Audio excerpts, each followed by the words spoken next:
ராஜேஸ்வரி வணக்கம். சட்டவிரோத பண பரிமாற்ற வழக்கில் அமலாக்கத்துறையால் கடந்த ஆண்டு ஜூன் 14ஆம் தேதி செந்தில் பாலாஜி கைது செய்யப்பட்டார். அதையடுத்து அவர் புழல் சிறையில் அடைக்கப்பட்டு அவருடைய தண்டனை அனுபவித்து வரக்கூடிய சூழ்நிலையில் நீதிமன்ற காவல் விதிக்கப்பட்டு சிறையில் அடைக்கப்பட்டிருக்கிறார். ஒரு நீதிமன்ற காவல் தொடர்ச்சியாக நீட்டிக்கப்பட்டு வரக்கூடிய சூழ்நிலையில் ஏற்கனவே கடந்த 24வது முறையாக நீட்டிக்கப்பட்ட நீதிமன்ற காவலானது இன்றுடன் முடிவுக்கு வருகிறது. இதையடுத்து மீண்டும் அவருடைய நீதிமன்ற காவல் தொடர்பாக காணொலி காட்சி மூலமாக சென்னை மாவட்ட அமர்வு நீதிமன்றத்தில் ஆஜர்படுத்தப்பட்டார். அப்போது அவருடைய நீதிமன்ற நீட்டிப்பு தொடர்பாக சென்னை மாவட்ட அமர்வு நீதிமன்றம் முக்கியமான உத்தரவு பிறப்பித்திருக்கிறது.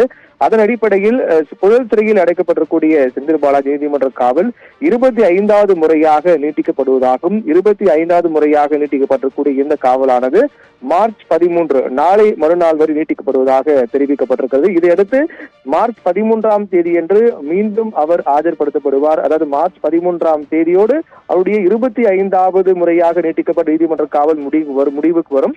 அதைத் தொடர்ந்து மீண்டும் அவர் மார்ச் 13ஆம் தேதி அன்று ஆஜர்படுத்தப்படுவார். அப்போது அவருடைய நீதிமன்ற காவல் தொடர்பாக விசாரணை நடத்தப்பட்டு அப்போது அடுத்த கட்ட நடவடிக்கை என்ன என்பது தெரிய வரும். இந்நிலையில் தொடர்ந்து நீதிமன்ற காவல் நீட்டிக்கப்பட்டு வந்த நிலையில் 25வது முறையாக செந்தில் பாலாஜி நீதிமன்ற காவலானது நீட்டிக்கப்பட்டிருக்கிறது.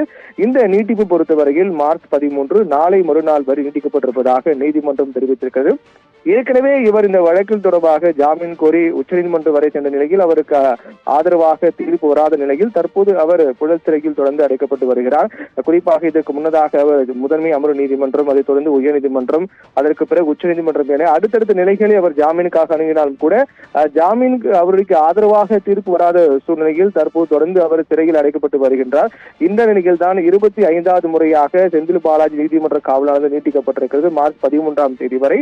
மார்ச் 13ஆம் தேதி அன்று அடுத்த கட்ட நடவடிக்கை குறித்தான தகவல் நமக்கு தெரிய வரும். ராஜேஸ்வரி.